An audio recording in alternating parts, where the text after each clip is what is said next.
Welcome to the Christmas movie cabin where holiday movies are like Christmas cookies.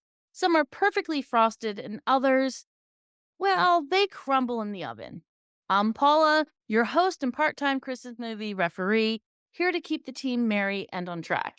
With me today are Maria, who's always ready to sprinkle holiday cheer, Josh, who knows every cliche but loves them anyway, and Diana, who can spot a fake Hallmark snowflake from a mile away. Today's movie is Meet Me Next Christmas. Will it be a Christmas miracle or a holiday misstep? Let's find out as we dive in with plenty of laughs, good vibes, and maybe a little eggnog on the side. Meet Me Next Christmas. It's a delightful 2024 holiday romantic comedy. It weaves together humor, love, festive cheer, everything you want. The story follows Layla, who's played by Christina Milian, a dreamer whose brief magical encounter with James, played by Siriabo, at a holiday airport lounge leads to a unique pact. They'll meet 1 year later at a Pentatonix Christmas concert if both are single. As the date nears, Layla is devastated to learn that the tickets for the concert are sold out. Determined not to let fate slip away, she teams up with Teddy, played by Duvall Ellis, a charismatic concierge who with a knack for solving impossible problems. Their quest to secure the elusive tickets takes them through a snow-covered New York City, leading to a series of hilarious and heartwarming escapades. From sneaking into a star-studded holiday gala disguised as caterers to outbid an eccentric collector at a pop-up auction, Layla and Teddy's adventure brings them closer in unexpected ways. Along the way, they face a mischievous holiday prankster, a runaway horse-drawn sleigh ride through Central Park, and a surprising moment of truth in a crowded Rockefeller Center ice rink. Amid the chaos, Layla begins to question whether her connection with James was as magical as she remembered, or if the real magic has been with Teddy all along. The film features vibrant supporting performances, including Tamika Tafiri as Roxy, Layla's witty and unwavering best friend, and a show-stopping performance by Pentatonix that ties the story together in a heartfelt festival finale. So, let's start. What was your initial reaction after finishing the movie? Josh, what did you think? I thought it was well done. It was definitely a romantic comedy. It definitely kept you intrigued. And I would definitely watch it again. I enjoyed it. Nice, nice. Maria, what did you think? How did you feel the romance and the plot kind of worked? Did you get warm and fuzzies? Well, I have to say, I'm a huge Pentatonix fan. So already I went into it ready to love this movie. And I absolutely did. I thought they did a great job on the storyline. I only have wonderful things to say about this movie. It was really great. That is awesome. Did you favor the scenes with Pentatonix over anything else? No, I thought the whole movie was great. There was just one scene after another. It was funny. It was witty. The romance was like almost realistic. It was just, and it was so well written the way they kind of brought Teddy in, but you didn't know he was there. It's just an incredible movie. I really loved it. It's exactly what you want a Christmas movie to be. That is really true. I have to say, even I was shocked because in the beginning, I don't know if I was really paying attention much. So I felt like it gave me the sense that, like, yeah, you know what? I should know who Teddy is. But then going through it, I'm like, wait a minute, how should I know? When did they meet? And I think that was really cool because they played that to make you feel the same way along with Teddy throughout the movie. Diana, what are your thoughts? How did you feel? What was your favorite part? My favorite part? I think my favorite part was when they were doing their learning their dance, when they met his mom and the cousin. They were my favorite part. They were pretty funny. But I did like the whole romance part, and I liked Teddy right away. And Pentatonics is definitely a bonus. I love them too. I thought the movie was just great. So the scene Diana's talking about is a scene where they're trying to get the tickets, trying to win the tickets, and they're helping his cousin out doing a lip sync drag show dance. I I absolutely loved that scene. Josh, what were you thinking during the scene when they were actually performing it? I don't know. I guess I thought You can be it was, honest. Be honest. I went how I expected it to go, I guess. especially when he first gets to that scene and you see the first group or whatever dancing and stuff. You're like, oh no, they have no chance. But then they did, so it was better than them, automatically getting first and winning the tickets. And that unexpected kiss. By the way, guys, people watching this, we don't care about spoilers. So sorry, not sorry. What were you guys' opinion of their first kiss? Maria, Yeah. you had a Well, lot to that's say. it. I mean, and that's what it is, right? Because usually at that point in the movie, it's like an almost kiss, and I was just so glad that they did. It fills you with joy because, like, and again, I think the director did such a good job of just making it fun and, like, you really dive in to the storyline so much that you're like, yes, you're like, you're filled, you're hot and sweaty as well because you just watch them do this amazing dance routine and it just felt right. Like, I think that felt so right, perfect for the moment. So those are some of our top picks. What do we, come on, no movie is perfect. What will we change? I feel it's a little long. Yeah, I mean, I liked it, and I'm not sure what you would cut out, but I just thought it was a little long. the Like, end. maybe, like, 20 minutes too long. Yeah, I agree. I definitely agree. That end was torturous. Torturous. I felt like we were watching like Lord of the Rings and the end of Lord of the Rings. Like, all right, end, end already. Get up and sing Sam. The eagle could have been there the whole time, just floating in there. Funny. That's Josh, a really funny what would you comparison. change? Josh, would you change anything? Oh, not really. I mean, I liked it. The length didn't bother me. I like details, so the more details I can get out of a movie, the better. I get attached to the characters easy. That's But what details are happening at the end? Oh yeah, no, but the more I can learn about the characters, just how they handle themselves and stuff like that, I enjoy that. So I mean, All I right, like I never change that. nice, nice. Maria, would you change anything?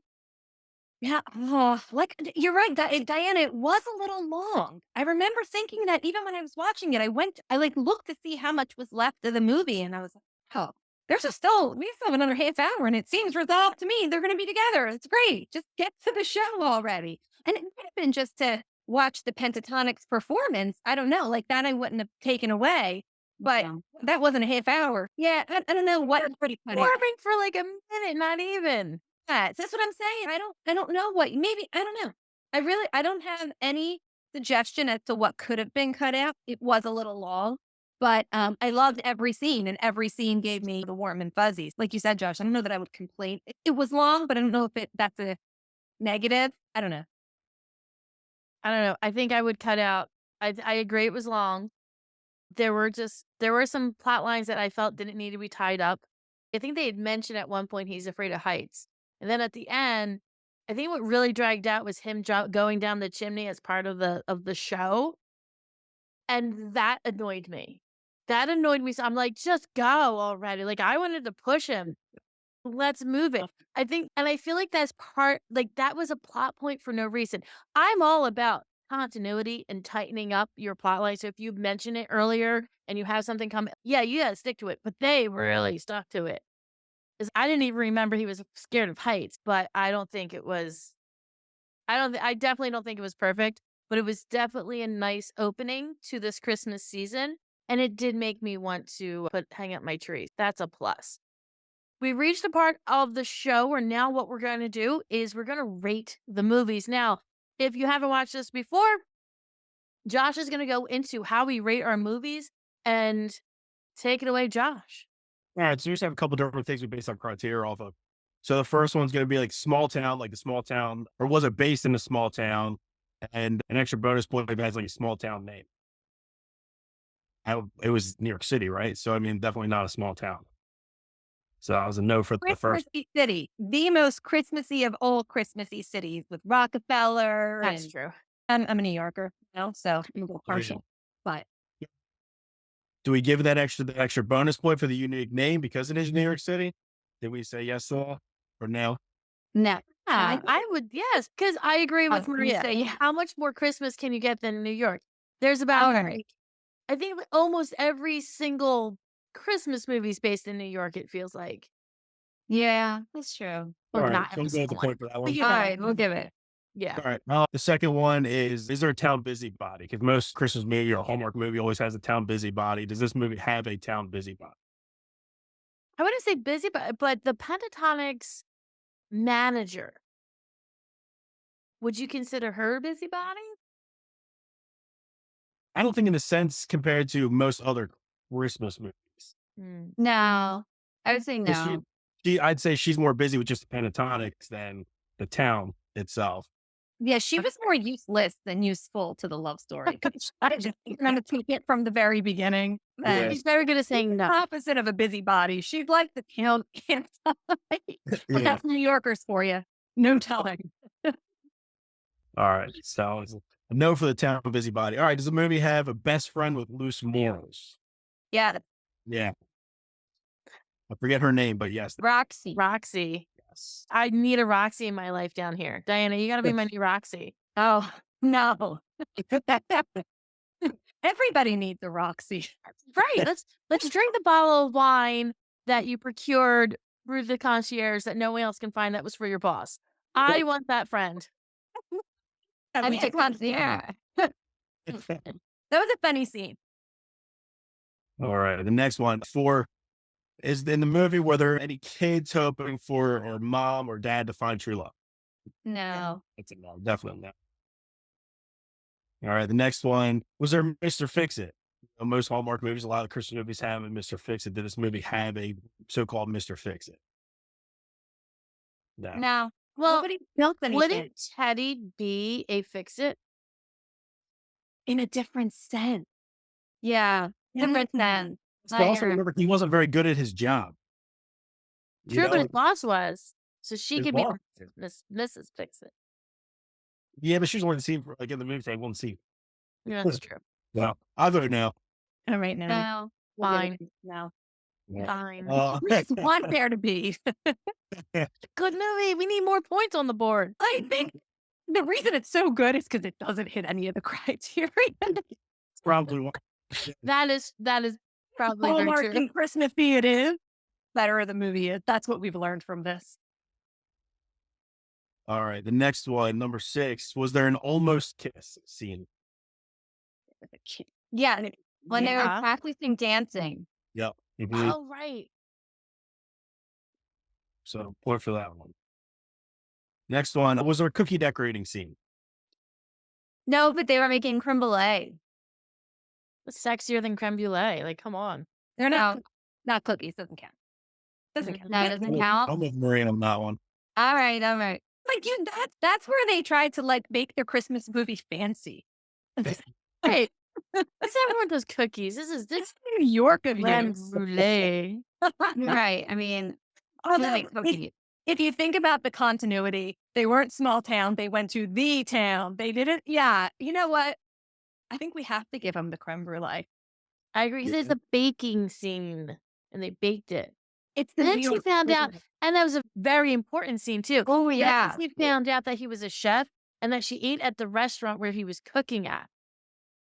It was such an important scene. The Michelin star chef, and then he left everything to take care of his mom. Like, Yeah. how more perfect of a guy do you need? Also, if they didn't make creme brulee, they wouldn't have those little cups, which is the original cup that they lost at the airport, which tied everything together. Yeah. Yeah. that. Cup was so important. Yeah. So That's we have true. a point for the Yeah. creme. All right. All I right. take it back. It's not What- cookies, but they have to have the point. All right. Correct. Was there a tree lighting ceremony? No. An hour? How long was that movie? And they couldn't light a tree. That makes me mad. I think pentatonics make up, for it, but still. Yeah, But if you think that it was also like 3 days before Christmas. it's The true. tree lighting ceremony would have happened weeks ahead of this. Yeah. Yeah, You Yeah, know? but they could have had like a close up of they It's ignored New it. York, they do what they want. but they didn't. No point. Too busy paying attention to the plot to care about the tree. Yeah. Sorry, it wasn't the plot I was paying attention to in this movie. All right, the next one, number 9. Was there snow falling just as everything was resolving and coming to an end? No, not really. All right, the last one. Was there a Christmas miracle? Yeah. Yeah. Yeah, right. They got the tickets and she got in and they fell in love or whatever, I guess, at the end there. Yeah. I think that was pretty miracle-y. Yeah. Also, the Pentatonics were in the movie. That was a Christmas miracle. That was my Christmas miracle. There you go. We They're what delightful. I wanna hang out with them now after this oh, movie. yeah. How cool do they have to be? But I hope That was that awesome. I hope in real life, every time they have a conversation, they harmonize the conversation because that's what I would do if I were musically inclined. All right. So out of the 10 points, they scored 5. So 5 out of 10. And then the last thing is our own individual rating of what we thought the movie was, of how much it put us into the Christmas mood. And that's based on a scale of 1 to 10. So Maria, what rating would you give that? 11. 11. I loved it. It put me in the Christmas mood. It was perfect. I loved it. I loved it. Diana, what about you? I would give it a 10. It felt really Christmassy. I like the romance and I like pentatonic. Okay. Paula? I give it a 10. Again, I just like how it was a little bit different, and not even a little bit different. They had a lot of great aspects. The directing, the acting. Oh, I thought the acting was on point. Never at all did I feel ugh, and cringy. So 2 thumbs up. I give it a 10. I'm gonna go with an 8. I loved it. I'll definitely watch it again, but it wasn't Christmassy enough for me. There was no Christmas tree. There wasn't like caroling or anything like that. Like those are the things I look for, and especially when I'm going to call it a Christmas movie. But so it's 38. That's a score of 38 between Maria. I couldn't give you 11 because scaling goes up to 10. Okay, fine. Okay. I'll take it. But I will say one thing though. I am partial because everything Christmas in my house starts with pentatonics. The minute we start decorating, it's to the pentatonics. I may be a little partial. I do hear what you're saying. It's not the most Christmassy of Christmassy movies, but again, I think the fact that it doesn't hit any of the criteria is the reason why it was such a good movie. And I mean, no doubt it was a great movie. I would definitely watch it again. I would watch it again every year. It was really good. It was very well done. I won't knock it for that. So I guess if we're going to add up all the criteria and then our own individual ratings, that gives a total of 43 points. Thank you all for listening and watching us review Meet Me Next Christmas, streaming on Netflix. Go ahead, check it out. And if you would like to add your comments and your thoughts to what you felt about the movie, go ahead and subscribe to our channel, put your comments in there, and maybe, just maybe, we'll give you a shout out on our next episode. Thanks all. Grab your hot chocolates and have a great night.